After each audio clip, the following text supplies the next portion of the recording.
All right, I think we can allow people to trickle in, but I can get this started. Hello and good day, everyone. I'm Mujwal Kadaraju. I'm an assistant professor at the WIS Group and also a director of the Design at Scale Delft AI Lab. It's my pleasure to welcome you all to the third edition of the Academic Fringe Festival on Designing at Scale with Human AI Collaboration. We can harness unprecedented amounts of data using AI today. And I'm pretty sure most of us who've gathered here, as Aaron pointed out, at 5 p.m. are only here because that's something that draws our interest. And well, we obviously love to create opportunities to tackle major societal problems across all sorts of important and relevant domains today, like health and well-being, mobility, and you name it, right? We're observing solutions being brought to the fore across a wide range of domains. To make AI useful, we do need to find a lot of new ways to combine the creative power of humans along with the analytical capabilities of computers. But while we're designing solutions and developing systems for social good, a key challenge lies in finding out how to help designers and experts, as well as other societal stakeholders, and working together with AI to prepare and realize and evaluate the design interventions that we're trying to create.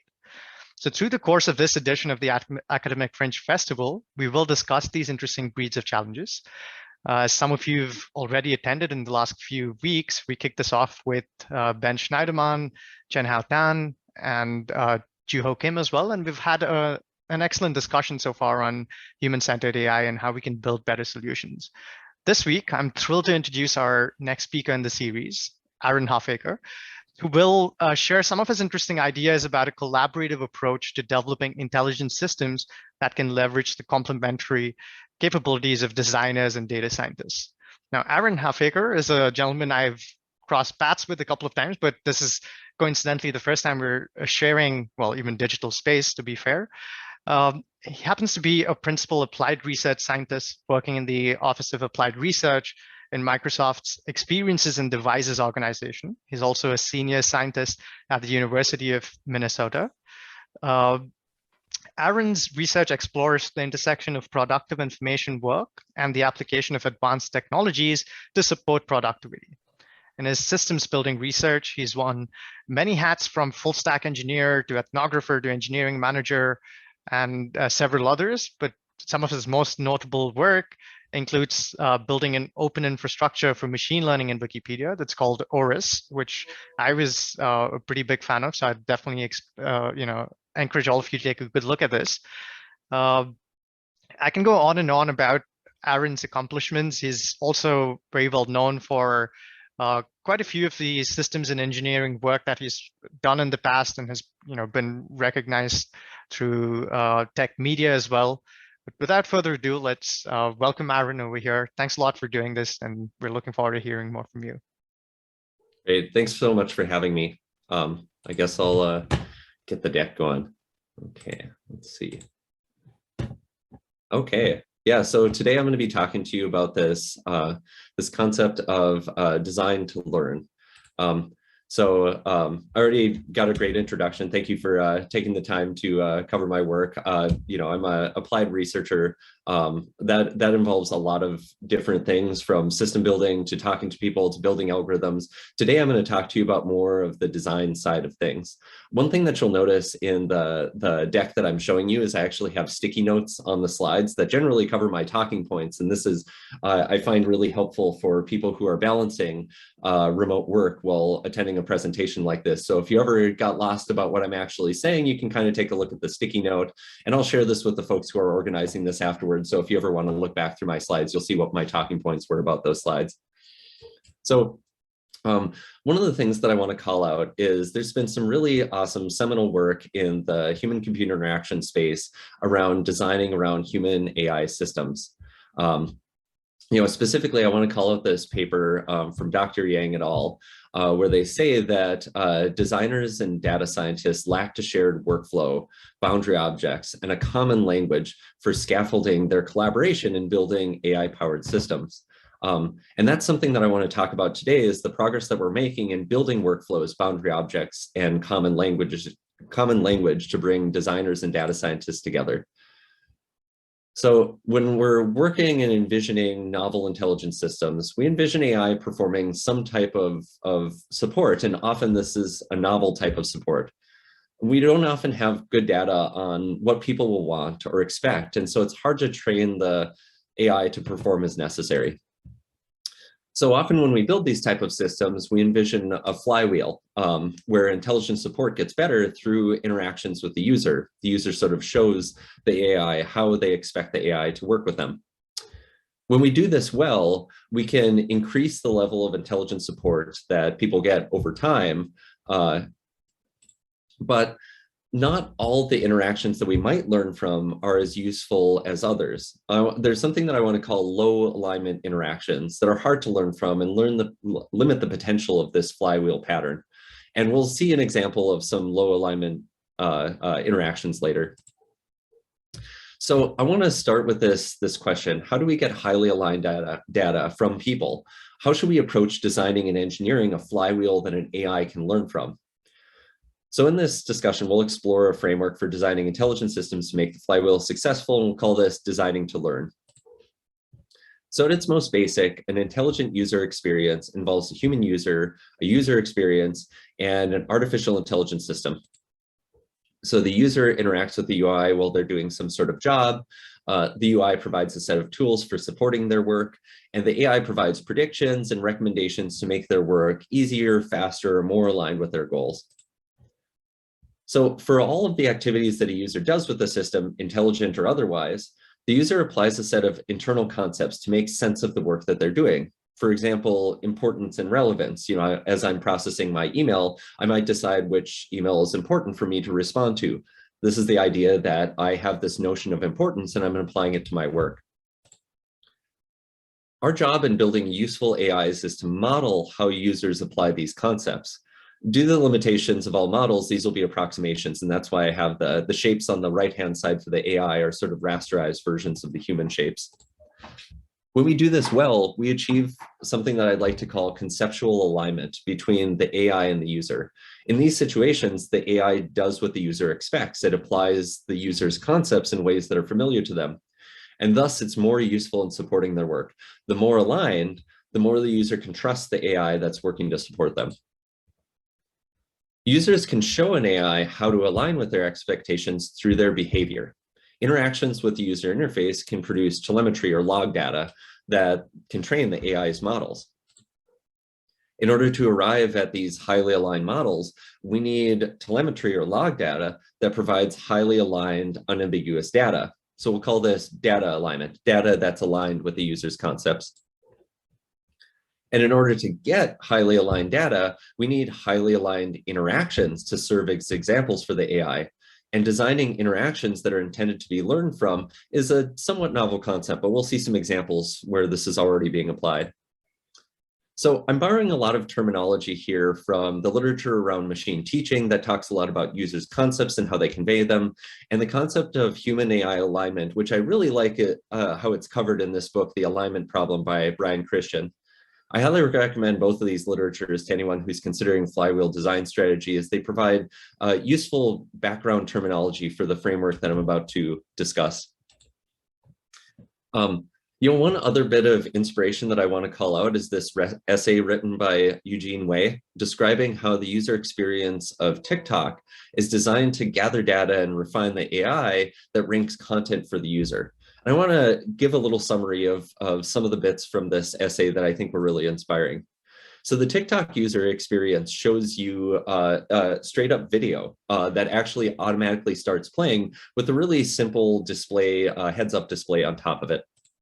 So this contains all of the standard signals that you might expect for content relevance, such as like, commenting, and sharing. Anytime that somebody engages with a video, this is probably a signal that they like the video. But one thing that I think is really fascinating about TikTok is that it looks really different from, say, Reddit or Twitter, other systems that are trying to rank content for users, in that it shows you a video immediately, and it uses the way that the speed at which you swipe that video away to learn things from you.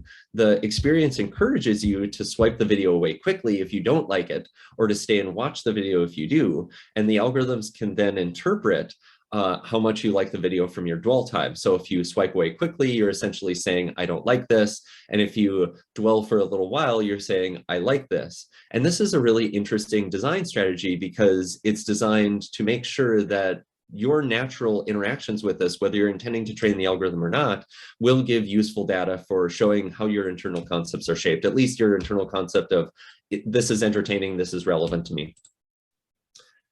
And so the idea is that through these natural human AI interactions, we can increase intelligence support over time. And I think that TikTok has probably done a pretty good job over this.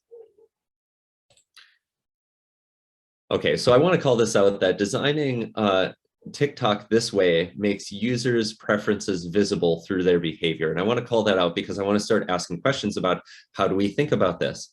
But first, we've got to address one of the major hurdles to even asking this question. And that's historically, AI development has happened mostly separately from UX design. You know, a lot of times in the literature, people call this throwing the model over the wall, where data scientists will build an AI and then they pass that on to some sort of product process that involves designers. And by that point, there's no real discussion between designers and data scientists. The designers are just sort of using the AI as some sort of stable design material that they're going to have to work with. You know, while concerns are shared between designers and user researchers and data scientists, they lack the right language and process to talk about their shared concerns in the early stages. You know, we often hear, or at least I often hear designers say this AI doesn't quite solve the right problem. And I often hear data scientists say it would be great if we had better data and we could maybe attack this problem more directly. So one of the things that I'd like to show in this presentation is how we're trying to approach bringing these conversations together so that designers and user researchers can say, hey, users apply these concepts when they work. We might like to model these. And data scientists can turn around and say, well, we need data that represents those concepts with high signal. So how can we work together to get that data? So I want to give you a concrete example here. One of the things that I've been looking into recently is email triage. We know from the research literature around email triage that people apply the concepts of importance and defer for later when managing their email. And we might like to build intelligent support to help them manage this. There's actually a third concept here that we're going to come back to in a little bit. So I think that Google's Gmail has done some really good work that I think reflects the design to learn thinking in their email application. So here we're looking at, actually, this is my inbox from a little while ago. I want to call out the Gmail provides an explicit control for this importance concept called the chevron. So these icons both surface the intelligent prediction and act as a triage tool for the user. Gmail also provides a control for deferral called the star. And when a user clicks the star, an email is moved to a space for follow-up actions. Gmail makes the learning potential of interacting with this control clear in the tooltip that shows when you hover over the chevron. So for example, if you hover over the chevron for an email that was predicted not to be important, the tooltip says, click to teach Gmail that this conversation is important. And even if there wasn't intelligent support here, these controls would help you triage your email. So clicking the chevron actually moves an email from one section of your inbox to another. So if I were using this and there were no intelligent support at all, I might still engage with the chevron as part of my normal email processing patterns. So let's consider something that I think is missing from Gmail. The research literature about email triage makes it clear that urgency is also a very important user concept.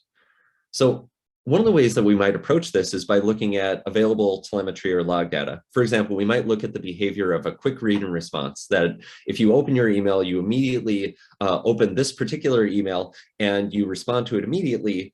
It might have the meaning that this email is urgent, and we can learn from that. But we also know from the research literature that it's actually quite common that this pattern happens when an email is not urgent, but it's easy to respond to. People are motivated to get emails out of their inbox, and they'll very often quickly read and respond to emails that are easy to deal with, but aren't necessarily urgent, so that they can reduce the amount of emails that they have waiting for their attention. So we have a problem here. We have an ambiguity in meaning. How might we approach this problem with design to learn? We'd like to have a clear, unambiguous interaction pattern that's highly aligned with when users mean when they say urgent. So this is just one sort of conceptual design. I don't recommend adding controls to everything, but let's imagine if we were to add a control to Gmail that was like the chevron icon. We could both surface predicted urgency and let the user control and direct us with something that, for example, looks like a bell.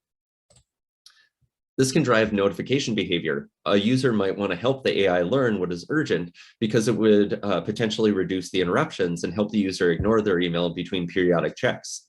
And so there's value to the user in engaging with this. The OTOT is kind of that. I'm not sure how much that's Microsoft or common jargon, but that's feeling on top of things. And that's the urge to not check up on things when we don't need to check up on things. So, but we don't want to just limit our notion to email as a surface. I was imagining that we can put further control on something like notifications to help users both triage the notifications and teach the AI when they were notified about something that was not urgent. Here I have a product manager quality mockup of this notification from Gmail saying that Jamie T-Van, my boss, is sending me an email that might be urgent. When I hover over that, it says urgent because of your relationship to the sender, which roughly matches what Gmail will tell you about its urgent predictions, and clicks to teach Gmail that this email is not urgent. So you can imagine how this interaction pattern both clears this notification and teaches Gmail something important about the user's internal concept of urgency. So one of the things that we're working on is developing frameworks and language to help designers and data scientists rank potential interaction patterns by their potential to support this kind of learning. For example, one of the ones that we're working on, I like to call quasi. So we ask 4 questions about a potential interaction that might turn into data, and to try and figure out how useful that interaction might be for training machine learning models. And the idea is that this language would be common terminology that both data scientists and designers can use to speak to each other. So quasi stands for quantity, alignment, situatedness, and informativeness. Quantity, how many observations can we get with this strategy? How often is a user likely to interact with this particular interaction that we want to learn from? Alignment, how consistently is the target meaning aligned with a particular action as it might show up in the log data? Situatedness, how much does the user know about the context in which they're operating? This situatedness angle is really important when we talk about, like in a lot of machine learning, we'll have, say, crowd workers like mechanical Turkers do a lot of labeling work in order to initially train a model. That works for a lot of the things that we might predict, but for some of the things, such as what's important to this particular user, we really need that user in the moment when they're thinking about whether this is important or not, so that they're situated and can tell us what's important. It's hard to have somebody else do that. And so situatedness becomes really important when we're talking about who actually knows what's important, what's relevant, who's the actual holder of the user concept. And then finally, informativeness, which largely draws from the active learning literature. A lot of times when we build intelligent systems, we'll prioritize high precision predictions because in a user experience, we don't want to show users things that we're not very confident about. But it's hard to learn from just showing people things that we're confident about. So designing user experiences that let us show users predictions that we're less confident about or correct predictions that we were wrong about increases the informativeness of the data that we're likely to get from them. So let's take a look at how we're working with data scientists and designers to communicate about these shared concerns. I'm going to show you a plot that we use to do a sort of workshop pattern with designers based on the 2 dimensions of quantity and alignment, which is usually the start of the conversation as we look at these interaction patterns. So this is an example exercise that we ask designers and data scientists to work together on in describing the interactions and considering how much quantity and alignment they're likely to see with some target user concept. So you can see on the x-axis here, we have alignment, how consistently is the target meaning aligned with an action, and quantity, how many observations can we get with the strategy, how likely is the user to do this. So in the upper right, we have high alignment, high quantity interactions. So these are sort of high opportunity. And in the lower left, we have low alignment and low quantity interactions that have low opportunity. But there's interesting things that we might consider where high alignment, but maybe low quantity might teach us some important things, or maybe high quantity and low alignment, we might be able to deal with the noise in. And it's really helpful to put things on this grid and decide where should they exist in this plot, because it helps give us fodder for conversation about which interactions we might want to target first, which interactions we might want to experiment with first. So just to give you an example for what this might look like, let's try the email triage. And specifically, we're looking at the urgent concept. So a quick read and response that you can see in the upper left is a common user behavior. So it's likely to get us a high amount of quantity, but the meaning is ambiguous. So it shows up on the left side of the graph. The urgent bell icon that I proposed earlier is likely to have high alignment with user meaning, but the use will depend on the user's interest in communicating. You know, personally, I do use the important chevron, but I use it kind of rarely. I might personally use it like maybe 5 or 6 times a week. And so I imagine a bell icon might suffer from the same problem, where if the prediction is right, people are probably not going to engage with it. And a lot of the times when it's wrong, it might just not serve their needs to engage with it. So it doesn't appear quite as high in quantity, or at least in the quantity that we expect it to have. There are a few other interaction patterns that I included on here, such as looking at emails that match custom rules with custom notifications. That's a fun thing that you can do in Gmail, but the data, at least that I'm aware of in other email clients, suggests that people don't use email rules very often, so we put that on the low quantity part of things. So I just want to finish by calling out some recently published work and some upcoming work.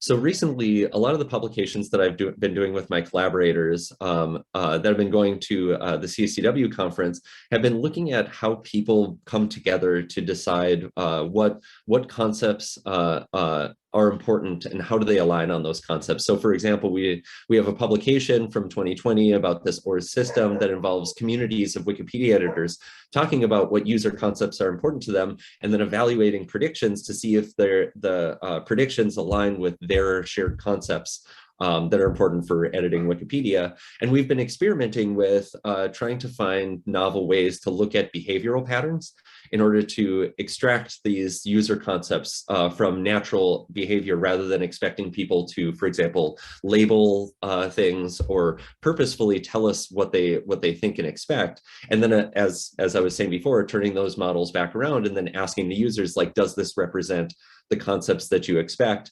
And it turns out we're seeing some really interesting patterns in Wikipedia with people questioning the very policies that Wikipedia has in place, because it turns out, like, very often we see the behaviors differ from what policy implies the behaviors might be, and which one's right, the behaviors of the editors or the way that the policy is stated. And then finally, we're working on getting some publications out about this design to learn process. Right now, I have a PDF that I'm passing around. If you'd like to get in touch and get your hands on that PDF, I'd love to have you read through it, and I'd love to hear your feedback on where it is. We're hoping to get something more substantial out the door in the next year or so. All right, that's all I have for you today. Thanks so much for your time. Awesome. Thank you so much, Aaron. That was very interesting and highly inspiring. Just to set the ball rolling while all of us here find our unmute buttons, let me ask you one rather quick one. So as you were speaking through in the early part of your talk, I was wondering whether we'd always want to have this high level of alignment between humans and the AI. And I wonder if you've come across situations where you found that was undesirable, or it wasn't always what you were getting as a desirable outcome. Any thoughts on that? Yeah, so in my sort of past life, and a graduate student in a recommender systems lab. So this is the Group Lens Research Lab at the University of Minnesota, and we maintained this system called Movie Lens, which was one of the first collaborative filtering recommender systems. One of the problems that came up regularly that we talked about a lot was at least the people who I talked about it, and I referred to this as the French documentary problem. So if we'd see this pattern where if you watched a documentary, it's very common that people feel fulfilled after watching a documentary. And so if you ask them to rate that movie, they'll give it a 5 out of 5 stars. And so from an algorithmic point of view, if that documentary is super rare, then what you're communicating to the algorithm is this, like, people just generally don't rate, you know, like obscure documentaries that often. You know, it's they're much more popular movies, like, you know, blockbusters, that would get a lot more ratings. And so it gives a lot of information signal to the system. And so then the system would turn around and say, oh, you like French documentaries? Here's like half your feed is now French documentaries. And what I think was really happening here is that the concept of I like this movie was both too strongly aligned and too weak and incorrectly aligned. So essentially the user was trying to express, like, I had a fulfilling experience watching this movie now that you're asking after the fact, but they weren't trying to express, I would like you to show me a ton more of these movies. And so really, I think we had a misalignment in what user concept we were modeling from the interaction, but the interaction is very clearly aligned with, I think the user knows exactly what they're expressing. And so I think in some situations, we really want to figure out what the user intends to express and make sure that's aligned with what the system is trying to learn. And despite the fact that we had users explicitly rating a movie, it didn't quite go as expected in this type of situation. I don't have much progress right now on trying to apply this sort of like communication theory approach to this, but I think that there's something really interesting there that's worth exploring, both from the what am I communicating and can I trust that the system is going to learn what I intend to communicate. Right, yeah, that makes sense. Thanks so much. I do see we have another question from Wiebke Tezon. Wiebke, would you like to unmute yourself and ask it yourself, or I could relay this as well? Hey, yes, I'll quickly unmute. Yeah, thanks a lot for the talk. It was really interesting. And I was curious to hear, like, I was curious to hear your perspective on kind of this very fine-grained human behavioral data capture in relation to user privacy. So what thoughts have you had around that? How do you connect the two? Yeah, so you'll see that, or I mean, you've seen in my example with Gmail and thinking about like these explicit controls that like my own sort of politics of interaction design, especially when it comes to learning, is that I really like when it's explicit, that the user knows like what they're communicating and makes a decision to communicate this thing to the system. Of course, like there are a few things that are caught up in, like, if I give you a triage tool and you have no choice, that if you use this triage tool, you're communicating with the system. But I like when things are upfront and explicit like that. I find it a little bit more complicated when it's implicitly learning from behavior. You know, that feels a bit more like surveillance. And I think it can get complicated too when it comes to user agency. So like I like to liken it to, imagine you walk into a coffee shop and you're not allowed to say your order. Instead, the barista decides what you're going to order by the way that you happen to walk in and the clothes that you're wearing. And that's kind of what we get from a lot of systems that just sort of like learn from your behavior. And they might actually be highly accurate, but in some situations you might say, no, actually, I want to try something new. I want to try this different type of coffee, or this situation is special and I'd like you to understand it differently. And if we don't have explicit controls in place, then I think that there's, you know, it can be hard for the user to experience a situation where the AI just doesn't have the controls that can allow them to explicitly show it like, no, I want you to do something different this time. And so anyway, so that's sort of, I think about like this sort of surveillance and privacy as well as user agency as sort of two sides of the same coin, where I'd like to see people understanding what the system is learning and to some extent intentionally communicating, not just to have some notion of what the system is recording, what it's learning, so that they can make informed decisions about how they're sharing data and their privacy, but also so that they can have control over their experience. And honestly, you know, teach the system things that the system and the system designers want the system to learn. Can I ask a quick follow-up question on that? Thank you. And I like the distinction that you're making between the intentional and I guess the more surveyed approach. On the intentional side, what would be my incentive as a user to provide that data? And maybe again, is saying, like, I always like something, and I'm asking from there's a bit of a let's say a personal desire in it, where I've always thought it would be really great if I could train AI to behave in the way that I want it to behave. But at the end of the day, that model still belongs to a company, and I effectively have no access and no benefit to it. So the moment model portability would become possible, that I could take the email filtering mechanism that I've trained for Google and take it to another provider, now we're speaking, then it becomes really interesting. But other than that, I'm just giving Google more data on how I want Google to rate myself. So effectively, I'm actually helping Google to validate whatever behavioral models it already might have of me. So yeah, like maybe is there a research trend in that direction, or like, yeah, can you speak a bit more about why would I want to train my model? You know, there's a work stream that it goes beyond Microsoft, but some of my collaborators at Microsoft are pushing on this. They refer to it as data dignity or data labor. And I think it pushes on these notes that you're talking about of, you know, like essentially that we're doing work that produces data, and there are organizations that then use this data to make money or, you know, do whatever it is for their own ends. And I think that there's some really interesting potential in looking at ways that people can have more power over how their data is used. I'm not quite sure about model portability, but the ability to take your own data out and reuse it, or to decide where your data is used and not used, is something that we're partnering with researchers in exploring. There's some good work recently that I know Nicholas Vincent is one of the authors, looking at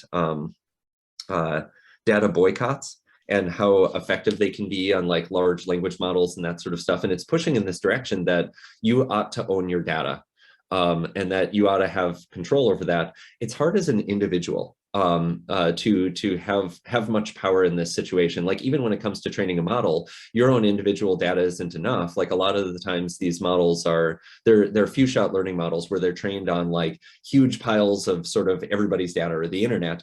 And then it takes, you know, a small number of observations from you to sort of tune it and align it to your context. And so like you kind of need a mountain of data, even when you're just like using your data to do this tuning to your specific context. But I think that there's a lot of potential in this notion of data unions, like the idea that you might get together with a lot of other like-minded users and work together to decide where all of your data is going, maybe even have representatives who dig into the details of, you know, figuring out like, oh yeah, you know, the people in our group generally support data being used in this way or going in this direction. I'm not quite sure what sort of shape that can take, but I think that that's a really exciting concept when it comes to pushing back against this sort of dominant pattern of giving away your data and not necessarily reaping all of the benefits of that. So all those things aside, I do think that there are a lot of cases where we directly benefit from sharing our data with the system. That movie lens recommender that I was just talking about, like you rate movies because you want to get good predictions. In the same way that you might tell Gmail what you think is urgent because you'd like it to give you notifications about things that are urgent and not give you notifications, at least not as strong notifications about things that are less urgent. And so I think that there's definitely some user value there, but I think that exploring both these directions of, is the user actually getting value out of sharing their data, and can they have more agency about where their data is shared and how, and maybe more of a say in who benefits from sharing that data. I think exploring both of those directions is important. Brilliant. Yeah, just to add to that discussion, I think Tim Berners-Lee as well started off this project called Solid, which, you know, really harpens towards this goal of trying to make sure everyone has ownership when it comes to the data that they're creating in one way or another. I'm just going to drop a link to this project that I come across a while ago, so people who are interested can follow through. Thanks a lot for that discussion so far. Do we have more questions coming in here for Aaron? Yeah, I kind of have one that's maybe a bit of a higher level question. It might be a little misguided too, but I like this idea of the conceptual alignment. But I'm wondering is there any point where striving for such a strong conceptual alignment can push us into the same type of trap as like overfitting with classification type models? Yeah, you know, I think that's a good point. So one of the things that I like in different versions of this deck, what I call out is that you know, often our target is moving. You know, and so the literature calls this data drift or model drift, where like, say for example, like one of the places that I worked a lot in modeling was vandalism fighting in Wikipedia. you might imagine that we train a model on what vandalism looks like today. That might not be what vandalism looks like in, say, a few months or a year, especially if vandals become aware that there is a machine learning model that's tracking them, and they change their behavior in response. You know, this is commonly referred to as the Red Queens problem, and it's everywhere. It's in search engine optimization, all sorts of things like that. So what we want is we want models that change and shift with users. So there's some really straightforward, simple things that we can do with observation weighting strategies. We can say, like, recent data is way more important to get right than old data. And so this would make it so that a model that learns from you is likely to change quickly if you start pushing it in a new direction. But I think it would be really interesting to find ways to partner with the user to allow the user to say, like, hey, I'm actually explicitly going to try something new here. You know, and you might imagine that this might be a common thing in spaces like TikTok, where you might just see a one-off video that's in a new subject space, a new sort of content space, and that was fun. I don't know if I want to see a ton more of it. Whereas another situation where you see something and you're like, this is really interesting, I would like to see a lot more of this. I would like you to adapt quickly in this particular direction. And I feel like people can express that to a large extent. They could potentially push back against overfitting. You know, coming back to the French documentary problem, I think that that's exactly what was happening in that situation. That a user expressed a preference to say, like, hey, I like this documentary, but then the model overfit. What I'd really like somebody to be able to do is, like, hey, that's cool, but I would really rather you didn't learn what I think that you learned from this. I would like you to loosen up and learn some new things. And giving people those sort of controls, I think, can be really important. I haven't seen a really good example of that yet, but I think some experimental work there would be really interesting. I agree. I think one of the prime platforms that could really benefit from it is Netflix, because Netflix falls into that trap all the time. Interesting. So thank you. That was a good answer. Aaron, another question I have for you is about how you believe this whole notion of designing to learn would map onto explanations, you know, explainable AI in that space. Because as I was listening in, I was wondering how, or I could perhaps draw a parallel between user input that you're gathering through interaction based on what the AI has potentially learned. And, you know, that sort of resonates with this whole idea of, can we use explanations to better understand what AI has learned and therefore build the sort of feedback loop so you could improve what AI has learned, right? You know, so there's some work that I'm like, it's actually the work that brought me into the email triage space, where so some of my collaborators in MSR are building the semi-supervised learning approach called meta learning, where they build a meta model.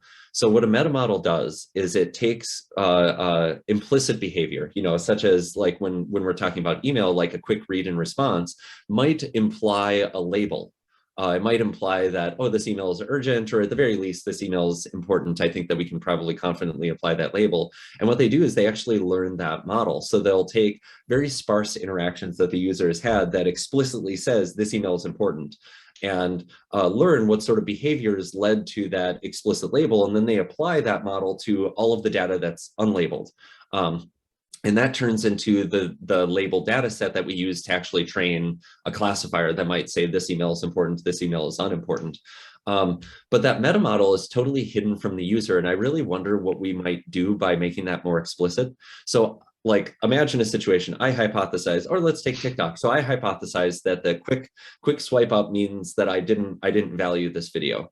Well, what would happen if we showed that to the user? If we showed the user, like, hey, our meta model, based on your behavior, which might involve swipes or clicks, or, you know, how often, like, how long ago you started up the app, I don't know what features go into this, but let's just say it thinks that you just expressed that you didn't like this video. Was that right? You know, and I'm not sure that we want to bother users all the time with, like, hey, we think we learned this from your last interaction, but maybe giving some visibility into what we think we're learning from a user and allowing them to correct it and reflect on what we think we're learning from them would be a really interesting aspect to explainability. You know, I'm of the bold opinion that I'm open to challenge on here, because I feel like I'm reaching for this one, that most of the algorithmic work is done. And a lot of the work that we really need to do now is to improve the data that we're using to train a model. That if you really want a model to do a thing, the hard problem is like, how are we going to get data that shows us how to do that thing? And partnering with the user in getting that data and helping them understand what we think we're learning from, I think both puts this user in a higher agency situation, but also it will help them understand what the model is actually doing. What it learns from shows you a heck of a lot about what the model might predict, might get wrong, might get right. And anyway, so partnering with the user on what we think we're learning from them, I think is a really interesting angle to design to learn. And it's something that we necessarily have to consider ourselves, because we're absolutely going to be using meta models to make sense of these interaction patterns. Even a lot of the explicit ones can have caveats, especially as people will often reappropriate certain interaction patterns for their own ends. I think a lot about that notification pattern that I showed for urgency in Gmail. That if you were to click the bell icon in your notifications to get rid of that notification, well, if you were doing that just because you wanted the notification to go away, I need to be really careful learning that you meant to say that this notification was not urgent, or you just wanted you were just done reviewing it. And so anyway, so meta models, even when we're getting interactions that are intended to be very explicit, we still need meta models. And so it'd be really interesting, like I was saying, to surface this to the user and see what they think about it. I think that would be a really interesting direction of explanations in this space. Awesome. Yeah, that's I agree with a lot of what you're saying. So we also constantly talk about how humans and end users tend to be the most difficult problem in computer science in more ways than one. Yeah, so any other questions for Aaron? We have the luxury of having him with us for a few more minutes. So I do encourage you all to unmute yourselves and ask some questions if you'd like to. I do have some more bold hypotheses that somebody might like to challenge. Maybe I'll lay one out since nobody's unmuted yet. That I think that when we try to design, even if we weren't trying to learn, that conceptual alignment with interaction is still a very good goal for us to point towards. That if a user feels that an interaction with the system aligns with the way that they think about their work, that's actually good design. So it's not just good design to learn from, it's actually good design on its own. Anybody want to challenge that one? Guess not when you lay it out that nicely, Aaron. I've got another question, but maybe not to challenge That's that okay. one. I wonder what you think a user's tolerance is for training a model with interactions if the model then doesn't learn the right behavior. And so I'm thinking of email, where I'm one of those people who gives rules to my Microsoft Outlook emails, but the service still hasn't learned after like years. And so I guess like I go through these phases of like stopping to teach, and then eventually I'm like, let me try again, let me add some rules, let me see if it does anything. So yeah, so like kind of like, how do you think, like what do you think is the tolerance of users to keep teaching a untrainable model? That's a really good question. I don't know of any work in this space that I can draw from. So I just want to throw the salt out there that I'm speculating a little bit here. But one of the things that I think about a lot is trying to learn from the user while they're doing something that they would want to do anyway. Like, can we give somebody the tools that they need to do the job, and learn from their natural work using those tools rather than expecting them to direct us all the time? This runs a little bit in contrast to what I was saying earlier, where I want the user to be in a position of agency where they can show us what they expect us to do. But I find that in a lot of situations, maybe not all, but in a lot of situations, these aren't in strong conflict. So like the example that I was giving earlier, where Gmail makes the prediction about which emails are important, but it also gives me the control to correct it. And that control is a really useful triage tool. From the email triage literature, at the very least with the people who participate in these studies, it's really common that they take a two-step pass on their email, where the first step, they go through all of the new email and perform like an initial triaging function. This is urgent, this is important, this isn't. And then they take a second pass where they actually then address their email. And so if that's right, then asking people to label their email while they do that first triage pass isn't asking them to do an additional amount of work. It's something that they would have done anyway. And if those controls are supporting that triaging activity, making that triaging activity easier, then we're not asking them to do a ton more. Now, with all of that said, we also talked about like this explainability pattern and surfacing like what we think we're learning about a user and allowing them to correct that. And I think that there would be some really interesting dynamics there, where if we had a system that wasn't really learning from your interactions, and you went through the trouble of correcting what it should be learning from your interactions, and it still wasn't working, eventually I expect that you're going to get complacent. You're going to lose trust with the system. That's not something that I've seen, but I definitely expect that we'd get there in a relatively short period of time. And it's something that I think is really important when we consider, when we're building a system like this, how often does it retrain? It's not uncommon that these systems don't retrain that often. A lot of recommender systems like Netflix or collaborative filtering systems, they'll often retrain daily. And so that works okay. But in a lot of the systems that we're working with recently, especially these large language models, retraining them can be extremely expensive. And so making sure that we retrain frequently enough that the user sees the positive effects of their engagement with the AI is going to be really important for making sure that they trust it and continue to feel like their interactions with it are actually productive use of their time. Yeah, that's actually something we found in some of our own recent work, where we were exploring how humans tend to interact with recommender systems, and this was the domain of housing search.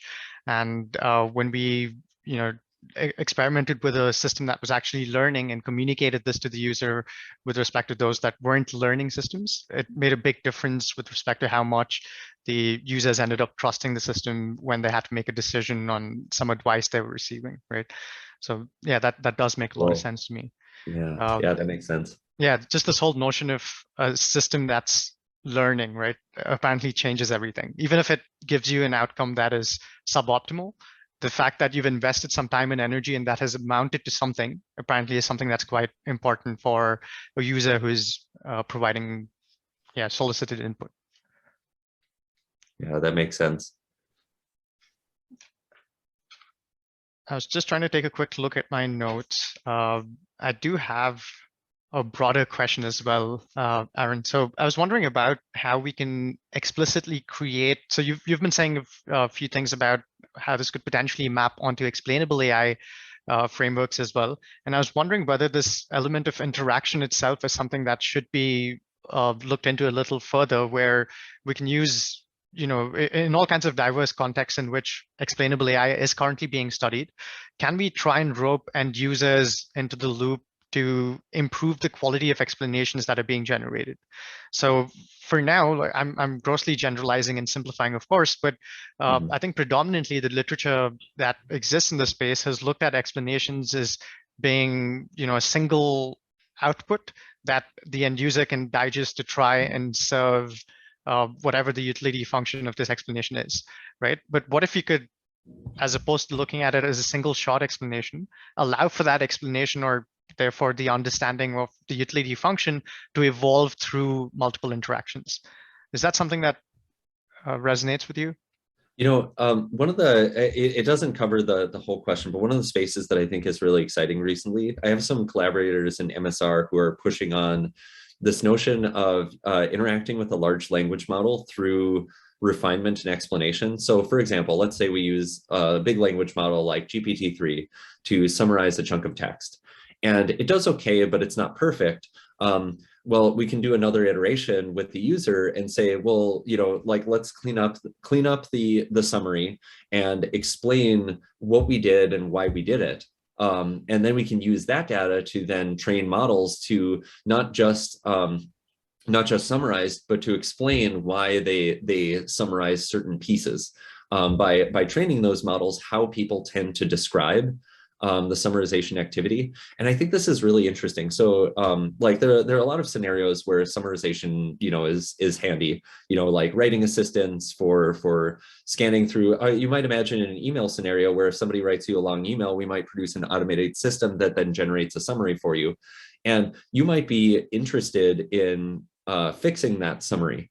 And so there's a user interaction pattern that we can use to then teach the model how to summarize better. If we can elicit an explanation, we can actually have the model then turn around with your own explanations, or something that looks like your own explanations, to explain why it's summarized differently in the future. And I think that that line of research is really exciting and interesting, you know, and I particularly think that this is a cool opportunity for it, because if we have a model that's already producing, you know, human language, then it doesn't seem like much of a stretch that when it produces the target human language that we want for our workflow, which is a summary, it can also produce some human language explaining that output, like an explanation of that summary. And so I think this is a really interesting space of exploring explanations, just taking advantage of the fact that these transformer models are already producing language. Why don't they also produce an explanation with that language? So anyway, that's something that I think is really exciting in this space. Awesome. Thank you for those thoughts. I noticed that Garrett unmuted himself. I assume you have a question, Garrett. Yeah, I do. As you were talking about that, kind of something back to this conceptual alignment struck me. And it's kind of some of the ethical questions that it raises. So if the idea is that we're trying to get a conceptual alignment of this model with what the human expects, how do we anticipate to handle the scenario where that alignment could introduce a form of bias or unfairness that is coming from the human that we might not necessarily want the model to pick up? So then how do we deal with the fact that that model may then end up disappointing or, you know, frustrating the user if we engage in bias mitigation strategies? Like, how do we handle that whole ethical disconnect, right? That's a really good question. Definitely don't have the answer, but one of the explorations that I've done is trying to, so, you know, individuals might have a certain notion of a concept, but collectives can have a notion of a concept as well. So a lot of the work that I did in Wikipedia was not just figuring out like, what is the target user concept from an individual's point of view, but what is it from a group's point of view? And so, like, say, for example, if we take the quality of an article in Wikipedia, an individual might have an opinion about the level of quality in an article, but Wikipedians have also developed a formalized quality scale. And they've debated, like, what are the characteristics of an article that move it from one level on that scale to another? We can do things like, for example, building a model that predicts what level on the quality scale an article will be, and then having people review the predictions of that model to challenge whether either the model's wrong, the input data is wrong, or the criteria that they set forth on the quality scale is wrong. And we've actually gone through multiple iterations. So English Wikipedia is really developed here. We didn't have to do any iterations on their quality scale. But one of the more recent studies we did was with Dutch Wikipedia, where they have a completely different way of thinking about quality. They had a relatively undeveloped scale when we started modeling article quality with them. And so it was actually a very iterative process by which they would give like a partial definition of quality. We would label some data, we would build a model, people would look at the predictions of that model, decide what they did and didn't agree with, come to sort of consensus discussion about why a certain prediction was wrong or what it should have been, and then iteratively do another labeling process and try to build that alignment. And so essentially what I'm trying to convey is that from a collective point of view, we didn't really have a target to hit until the model existed. And I think that when we talk about issues of bias, that's what we're really talking about, is bias is a problem from a collective point of view, not necessarily a problem from an individual point of view, depending on what their goals are. And so negotiating what is our collective view of the user concept that we value, the concept that we value to actually be modeled, and what does modeling it right mean, requires this sort of broader discussion. So one of the papers that I didn't link to in the second to last slide there is it's about value sensitive algorithm design. And we did some explorations in Wikipedia, actually having community discussions about, like, not just what should we model, but what are the problems that you value us not perpetuating when we model this type of thing. and getting people to have that discussion, come together on a shared notion of concepts and the things that they're worried about, and then applying that to how we gather data and how we encourage auditing and how we encourage the sort of follow-up discussions as we build different iterations of the model, I think has a lot of promise. Regretfully, in like a lot of things that are in this space, there's no easy answer. And I think that, well, this works really well in Wikipedia, where there's already sort of community consensus processes that can make this work. I think it's much harder in spaces like, say, Facebook, where it's really hard to get the Facebook community to come together and have a consensus process for what they think is appropriate content in somebody's feed or something like that. And so I think we can learn a lot from Wikipedia. It's hard to just sort of like pick up things that work in Wikipedia and drop them in another context. But I do think that the answer to that question is in the direction of the way that Wikipedians get together to develop their shared concepts and decide what's important or not important to them as a group.